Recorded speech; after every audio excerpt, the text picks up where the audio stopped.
നമസ്കാരം.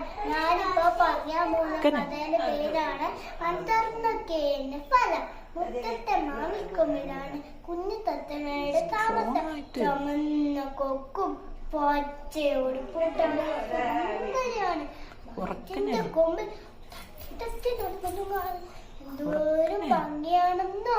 അടുത്ത മരത്തിലേക്ക് പോവാൻ എല്ലാ ഗുരുവാണ്. പക്ഷെ എന്ത് ചെയ്യണം, ചെറുക്ക് പൂർണ്ണമായും വളർന്നിട്ടില്ലല്ലോ.